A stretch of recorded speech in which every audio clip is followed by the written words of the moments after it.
All right, this is the next episode of True Wrestling Fan Discussions. Today we're going to be talking about the career of Jake the Snake Roberts from 1983 to 1986. I'm your host, Mike. I'm Frank, and again, another wrestler underrated throughout his career. Uh, Mount Rushmore on promos and Oh on the yeah. microphone, without a doubt. Did he follow in Hulk Hogan's way of bullshitting the truth? Absolutely. But could the man back wrestle and back it up in the ring? Absolutely. Unfortunately, the demons throughout his life stopped him from various things. We'll get to that throughout this series, but let's go ahead and break down Jake Roberts before we get started on his wrestling career. As far as championships go, one-time NWA National Television Champion, two-time NWA World Television Champion, the Georgia version, one-time Mid-South Louisiana Heavyweight Champion, two-time Mid-South North American Heavyweight Champion, one-time Mid-South Television Champion. It's a shame he never won a title in WWE. Yeah. One-time NWA six-man tag team champion in WCCW with Chris Adams and Gino Hernandez. He was also a one-time WCCW champion, television champion, one-time Smoky Mountain Wrestling heavyweight champion, and finally a one-time Stampede North American heavyweight champion. So, and this was all before he got to WWE. hmm Now, as far as his accomplishments go, it was pretty impressive as well. He was a Pro Wrestling Insider Inspirational Wrestler of the Year in 1996. He was ranked 23 out of the top 500 singles wrestlers in PWI 500 in 1991. Ranked 100 of the top 500 singles wrestlers for PWI's years in 2003. And of course, he was the Hall of Fame class 2014. So pretty impressive hmm for a guy that never held a title in WWE, unfortunately, and how his career had progressed. But let's go ahead and kick it off. Georgia Championship Wrestling. He made his debut September 17th, 1983, defeating Mike Jackson. It didn't take long before receiving a title opportunity down there because on October 5th, 1983, Roberts fought Brett Wayne for the NWA National Heavyweight Championship. Unfortunately, the match was ruled a no contest. They fought the next night with Roberts coming out also on the losing end. But during this time, Jake Roberts became part of Paul Ellering's stable, the Legion of Doom. Yep, with him, Hawking Animal, and Yep. Ellering. Yep. His first match in his new stable was October 7th, where Roberts, Hawk and Animal defeated Brett Sawyer, Pez Watley, and Tommy Rich. Also at this time, Roberts began a feud with Ron Garvin Ron Garvin. Yep. over the NWA World Television Yep. title. November 6th, Roberts defeats Garvin and became the television champion. This feud between the two of them went right into 1984. Now, during his title reign, Roberts defeated numerous opponents such as Garvin himself in rematches, Pez Watley, Jerry Lawler, and Brad Armstrong. Roberts held the title until April 7th of 1984, where he lost the title in a lights out match to Ron Garvin. So, however, Roberts was determined to get his title back, and he did so June 17th as he defeated Garvin and once again became the NWA World Television Champion. Unfortunately, the title was immediately vacated because Roberts used a foreign object to get the victory. Yeah. On July 1st, the score and the feud were settled as Ron Garvin defeated Jake Roberts and once again became the champion. Now, at this point now on August 13th, Roberts had joined WCCW World Class Championship Wrestling. And in his very first match, Roberts defeated Chris Adams and became the WCCW World Television Champion. It's a tongue twister trying to say it. His reign was not that long. On September 3rd, at WCCW's Labor Day Star Wars event, Chris Adams recaptured the television title from Jake Roberts. Soon after the defeat, Roberts joined forces with the dynamic duo of Chris Adams and Gino Hernandez.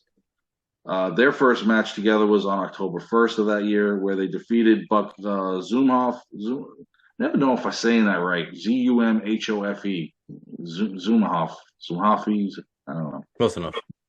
And the Von Erichs. Got that right. It was actually Kerry and Mike Von Erich in that match. This began a feud between Roberts' group and the Von Erichs. Not as big as the Freebirds Von Erichs, but it's up there. October 27, 1984, from the Cotton Bowl in Dallas, Texas, and a few people I've worked with over the years that are old school wrestling fans have told me about this feud too. Anything from the Cotton Bowl or the Dallas Auditorium, they've told me about, and this was one of them.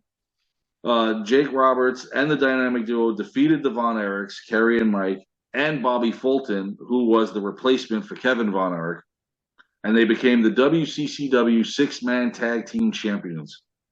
I swear, I love the fact of the six-man tag titles. I like the concept. WWE never adapted to it. I don't know why. They also never adapted to doing like a television championship, which I thought would have been cool. But, it's whatever. Once again, Roberts had a short title reign. I don't understand these, but whatever. December 31st, 1984, in an event in Fort Worth, Texas, and I've been told about this one too many times, Kerry and Mike and a healthy Kevin Von Erich reclaimed their championship, beating the Roberts and the Dynamic Duo. So as he went into 1985, Jake Roberts wrestled his last match in WCW on January 28, 1985, for the six-man tag team titles. Roberts and the duo came up short as the Von Erichs were successful in their title defense. Now, just 2 days later, Roberts joined Mid-South Wrestling. See, back then, you didn't have that 90-day wait. Yeah. Just go bounce around the territories, yeah. Exactly, while they were still there, unfortunately. Because, we all know what happens. Vince buys them all up. He won his first match, defeating Shawn Michaels. Yes, that's Shawn Michaels. Oh, shit, man. That's Shawn Michaels. Yes. Unfortunately, it's not the Heartbreak Kid. It's just a little kid that's in Mid-South Wrestling. But still, on February 27th, Roberts had his first opportunity at gold as he faced Terry Taylor for the Mid-South Television Championship. Roberts did not win the title on this occasion. Now, on March 13th, 1985, Terry Taylor vacated the television title because he had become the North American champion, which was the company's top title at the time. So Taylor had defeated Ted DiBiase. So a tournament started. Terry Taylor and Ted DiBiase, man. I'm telling you, man. Just the names that pop up back then before they got where they went. Hey, Robertson Lawler. Now we know why we have what we had later on. So a tournament started to crown a new television champion. Jake Roberts defeated Steve Casey and Brad Armstrong to reach the finals. Not exactly hard matches there, but whatever. On May 8, 1985, the Snowman defeated Jake Roberts for the vacant television championship. Almost that close. October 25th, 1985, Butch Reed, and he's not going to be the last time you hear this name in this profile, who was the television champion at the time, vacated the title due to him becoming the North American champion. Doing a whole lot of dual title reigns over here. Who is this? Double champ. Yep. So another tournament took place. Roberts beat Eddie Gilbert, Ricky Gibson, and Buzz Sawyer to once again be in the finals for the television title tournament. On November 24th, 1985, Roberts received a once-in-a-lifetime opportunity. He faced NWA World Heavyweight Champion Ric Flair for the belt. In a grueling effort, in an almost 20-minute encounter, Roberts loses to Ric Flair.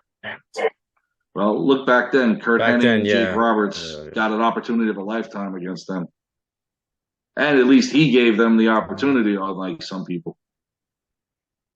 As we head into 1986, January 1st, Jake Roberts defeated Dick Slater to become the Mid-South Television Champion, finally overcoming all the obstacles. He finally got the title. Not only is he now champion, but also involved in a feud with Slater as well. The two would have a series of matches for the title belt. On February 28, 1986, not only did Roberts lose the title to Dick Slater, but this was also his final match in Mid-South Wrestling. He left because he was told by management that he was not considered a top talent, even though he was getting the biggest crowd reactions. And again, this is not the first time he's going to get something like this over his career. And I think that's crap. If the fans are drawing if you're drawing the fans to come in and they're cheering that much for Yeah, you, it's, I mean, you're doing something correct. yeah. I don't know, man. Now, with that door closing, another door opens because on March 8th, 1986, Roberts debuted for the WWE or WWF at the Boston Garden, defeating Jose Luis Rivera. And over the next month, he won a series of matches against the likes of Lanny Poffo, Scott McGee, S.D. Jones, and George Wells. That last name is going to come in to play here. On April 7th, 1986, just a month into the company, Roberts made his WrestleMania debut, defeating George Wells. And during the match, Robert made Wells foam from the mouth when he wrapped his snake Damien around Wells' head. So Jake the Snake. Jake the Snake. Oh, yeah. Now, his first major feud in the company was, of course, Ricky the Dragon Steamboat. How can we forget that? Great feud. It began on a nationally televised episode of Saturday Night's Main Event, number 6, on May 1st, 1986, and it aired 2 days later on the 3rd. Roberts put his finishing move, the DDT, on Steamboat on the exposed concrete floor. Knock him out cold. Yep, in front of his wife, Bonnie, mind you. Yeah, he said that he didn't want to do it. He says, he was saying that he didn't want to do it because it was too dangerous, but they told him, you got to do it, and well, yep, that's what happened. That's what I got right here. And then he proceeded to rest Damien on the top of an unconscious Steamboat. Now, while Vince McMahon and Booker at the time, George Scott, were adamant about wanting the DDT, which I can't understand why you would want that because so many things could go wrong, to take place on the floor, Roberts initially refused until Steamboat told him that he would be able to protect himself from injury. Well, I guess Roberts didn't protect Steamboat because... No, he didn't grab him right. He just wanted to make it look good. Yeah, unfortunately, Steamboat was unable to stop his head from hitting the concrete, and was not only unconscious but sustained a concussion as well. Yeah. This is why stuff like that, even a pile driver on the outside of the concrete, it is. And that padding, by the way, is not a whole lot of padding. Now, after Steamboat's recovery, he introduced a Komodo dragon. I love this. As his pet to combat Robert Snake. And that thing was huge. I was bringing it out. Steamboat won most of the matches of the feud between of course, he's the babyface. He's the babyface. That's to be expected. And they've got him in line for other things. He only lost one because he threw Roberts back in the ring before the 10 count and not getting back into the ring himself. So he lost by count out. No big deal. Now, on Saturday Night Main Event 7, in a snake pit match, Roberts lost to Steamboat, and also at the big event in Toronto that year as well. Now, recognizing his microphone skills, which I said were amazing, Roberts was given his own talk show segment, The Snake Pit. This was great. Because back then, remember, we had Piper's Pit, The Snake Pit. You had a few shows. Even going forward, Brother Love Show, you had the Heartbreak Hotel, the Barber Shop, the Funeral Parlor. Yeah. Awesome. I wish they only stopped, I think, maybe 8 years ago. They stopped doing this stuff because Jericho had the highlight reel. The highlight reel, Miz TV. Yeah. You had all this stuff that they were still trying to keep it going, and then they just stopped it. Yeah. I loved it. It was, and the Snake Pit was great. It was fun. It was. Which debuted on the first episode of Wrestling Challenge in late '86. This segment was patented after Piper's Pit, where Roberts would conduct interviews with wrestlers or managers to help push wrestlers and get their feuds over with the crowd. Now, the segment was eventually moved to Superstars of Wrestling, replacing Piper's Pit after Piper retired at WrestleMania 3, until its final segment, which aired in July of '87. Now, towards the end of '86, Roberts began to enjoy an upsurge in fan popularity. Why not? He's getting over. Despite Vince's attempts to cast him as an unpopular villain. Right, he's a heel. Yeah, it wasn't gonna. It wasn't gonna work. The DDT was over. The thing is, his damn finisher was over, man. Exactly, it was over. And he created it by accident, and it was the story. He did it so well too. Oh yeah, better than anybody. I mean, he used to have the signal, and he did it by accident too. He created it. Like, he slipped. He had the guy in the headlock, and he slipped. That's how he created it. Short clothesline, followed by that, and you knew it was coming. Yeah. Now, on November 29th, 1986, at Saturday Night's Main Event number 8, Roberts challenged Randy Savage for the Intercontinental Championship. Before the match, Vince McMahon said that the fans would probably support Savage against the dislike Roberts. However, to the surprise of both Vince and fellow broadcast member Jesse Ventura, the fans cheered loudly for Roberts, and I remember this, throughout the match. I think we commented on it too. Yeah, we did. Yeah. We reviewed that. I remember. Yep. The match ended in a double disqualification. Now, around the same time, the WWE had also tried to set up Roberts in a feud with fan favorite Hulk Hogan. Oh no! And challenged him for the title. Now, villain Roberts versus Hogan would be a great match. Oh yeah. There's only one problem. However, Roberts after Roberts hit Hogan with a DDT during an episode of the Snake Pit, which we've never seen. No, it's not that one. There's a Snake Pit with Hogan, but it's not that one. No, it's not. I guess that footage Hogan must have deleted it. I don't know. Yeah, he ate the microfilm. Yeah. The fans responded positively to the attack by chanting DDT rather than for Hogan. Right. Vince thought that they were going to chant Hogan. They chanted DDT. Do you think by now the fans are looking for a change? I mean, I don't know. It's not. They talked about it. It's only a couple years into Hulkamania. It's just that Jake was just over, I think. I think they were looking for something fresh. I think it was just Jake was so over, man. But they did have some matches on you can look them up on some house shows, but they never went into that major program that they were supposed to go into because it didn't work for Hogan. I guess it didn't work for Vince to a degree. Didn't work for Vince scared because he was scared that that's the golden goose. You're gonna kill Hulkamania. Yeah, he squashed the plans for the feud between them. Yeah. Now, years later, in a 2015 shoot interview, and it was a little hard to find this one, but I found it. Roberts jokingly thanked the fans for ruining what would have been the biggest and most profitable run of his career. Yeah.